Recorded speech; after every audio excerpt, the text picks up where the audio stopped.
God of War. La magia de la amistad, capítulo 16. El espartano caminaba por los pasillos lujosos del castillo. Habían pasado 3 días desde que Kratos logró vencer temporalmente a Heimdall, pero aún había algo que le seguía carcomiendo la mente. Discord, el supuesto dios del caos, al parecer tenía algo que él había estado ignorando.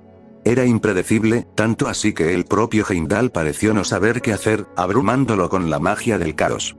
Aún no recibía noticias de Atenea, por lo que se concentraría en averiguar qué era exactamente lo que había ocurrido en aquella batalla.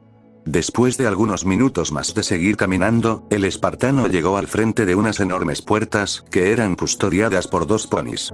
Ellos, al ver al fantasma de Esparta, no preguntaron y simplemente abrieron las puertas, dejándolo pasar. Adentro se encontraba la princesa Celestia en su trono, junto con la princesa Luna, que igualmente estaba en su trono. Señor Kratos, ¿podría explicarnos el motivo de su visita?, preguntó la monarca del sol. ¿Dónde está Discord?, fue lo único que preguntó, haciendo que ambas hermanas se vieran con rostros extrañados. Discúlpeme, pero, ¿puedo preguntar el por qué quiere hablar con él?, interrogó la princesa Luna con una ceja alzada. El espartano simplemente se quedó callado, viendo a las princesas con su mirada seria. Con un suspiro, la monarca del sol hizo brillar su cuerno, conjurando un hechizo de invocación. En menos de 10 segundos, un pequeño resplandor hizo aparecer al amo del caos, que parecía estar dándose un baño. Vaya, no ha pasado ni una semana y ya me necesitas de nuevo, ¿no es así?, fue la pregunta del Draconequus, mientras apartaba las cortinas para ver al espartano, que seguía viéndolo con seriedad.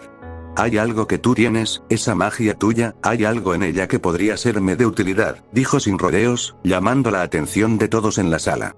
«El temido dios de la guerra necesita mi ayuda, qué halagador de tu parte», bromeó mientras chasqueaba los dedos, desvaneciendo la bañera. «Eso sí, no veo cómo yo puedo ayudarte, no pienso darte una mano ni salvarte cada vez que tengas que pelear contra el ojos de uva brillante, así que ya puedes irte», mencionó mientras hacía un gesto con su mano de manera teatral. Kratos solo se limitó a verlo, frunciendo el ceño cada vez más, haciendo que el ambiente empezara a ponerse tenso. «Muy bien, veo que tienes buenos dotes para persuadirme», dijo luego de varios segundos de tensión. «¿Qué quieres que haga?», preguntó esta vez con resignación. «Necesito algún arma con tu magia, eso es todo», dijo con simpleza. «No sé cómo hacer eso, nunca he necesitado de un arma en mi vida», se justificó el Draconequus con indignación. «Pero, ¿podrías imbuir algún arma con tu magia?», preguntó la princesa Luna, metiéndose en la conversación. «Bueno, técnicamente sí puedo», respondió el amo del caos. «Entonces, técnicamente podrías imbuir las espadas del señor Kratos con magia del caos, ¿verdad?», preguntó la monarca del sol. «Eso podría funcionar, sin embargo, desconozco si mis espadas son capaces de soportar 2 fuerzas primordiales como lo son el caos y el fuego primordial», respondió Kratos con su tono sereno. «Genial, entonces, ¿puedo irme? Tengo caos que crear, y un autor al cual molestar», mencionó mientras rompía la 4ª pared, confundiendo a todos. Sin embargo, el espartano se quedó pensativo por algunos segundos, aunque su rostro apenas cambió de expresión. Después de unos instantes, el dios de la guerra volvió su vista hacia las princesas, quienes se tensaron ligeramente ante la mirada del espartano. «Necesito un arma, algún tipo de lanza o algo parecido, al que pueda utilizar en distancia y cuerpo a cuerpo, luego, esa arma será imbuida con la magia del lagarto», propuso con su mirada seria, aunque con un ligero atisbo de serenidad, más como una sugerencia que como una orden.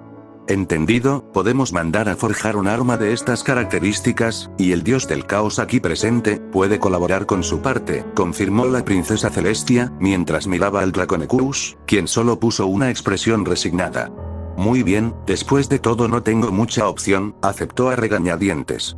«Bien, avísenme cuando tenga que escupirle el arma del cara cortada, hasta entonces, yo me largo», se despidió el ser caótico, mientras chasqueaba sus dedos para desaparecer en una explosión de confeti arcoíris.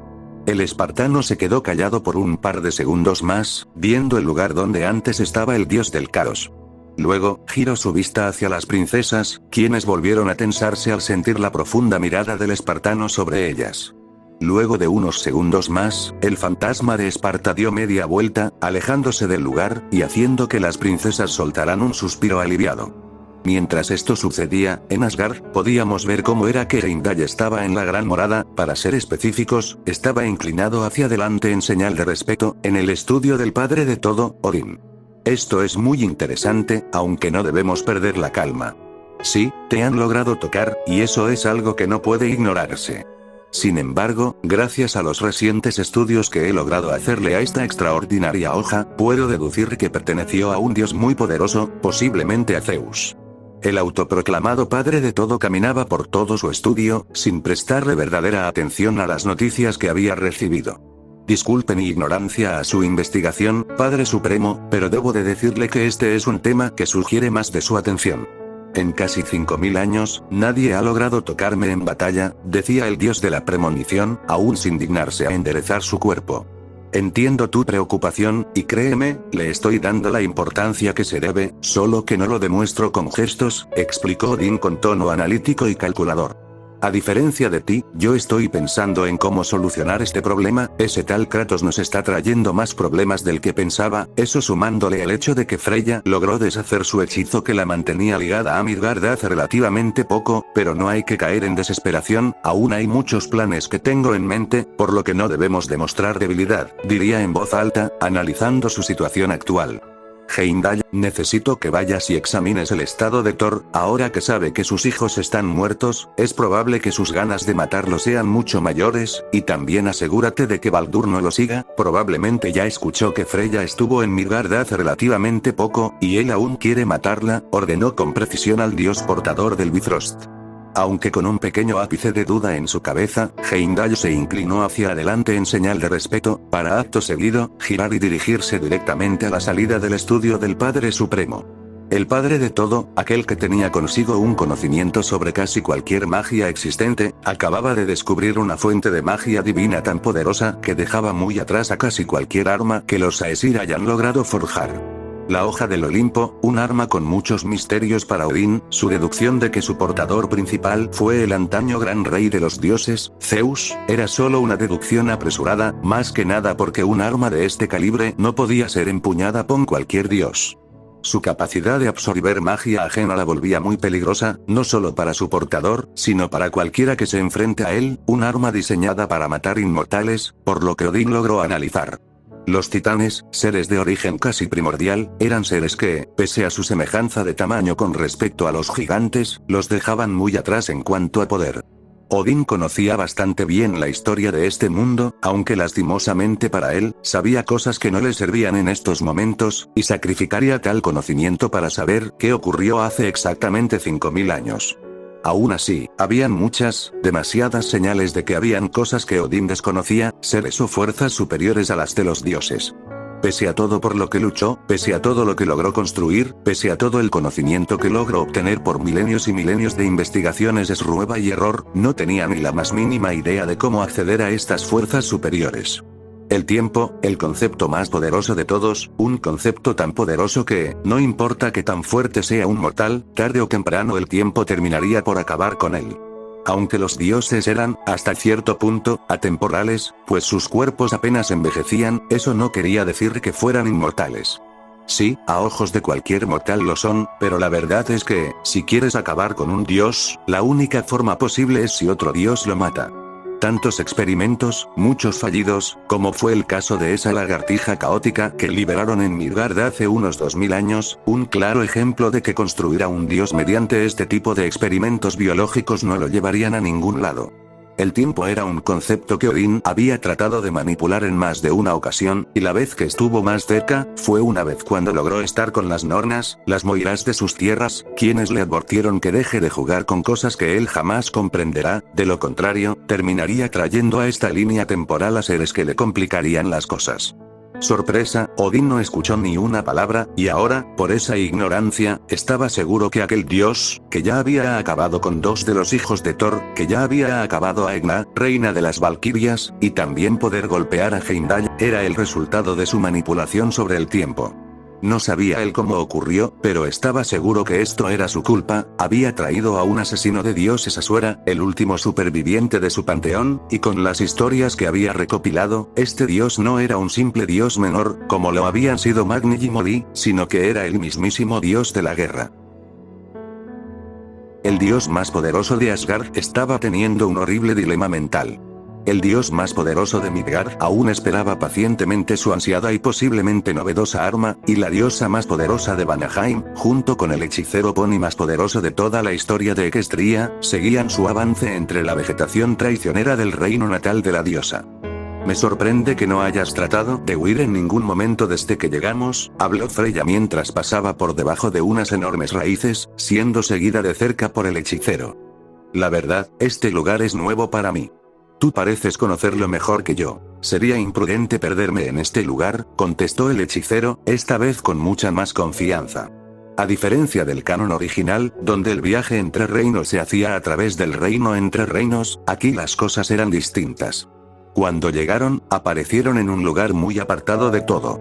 Cuando Freya miró a su alrededor, le fue muy difícil reconocer el lugar, pues llevaba demasiado tiempo fuera de su reino natal. Sin embargo, cuando logró orientarse correctamente, se dirigieron rápidamente al lugar donde estaba el hechizo que mantenía a Freya anclada a Midgard. Con la ayuda de Atenea, destruyeron el hechizo sin que Nidhogg se diera cuenta, por lo que no hubo demasiados problemas. Sorprendentemente, no hubo intervención de Asgard, algo que extrañó bastante a Freya y Atenea, pero no se quejaron. Obviamente, Stareswil estuvo estos 3 días bajo la protección de las dos diosas, pues él era el puente entre reinos.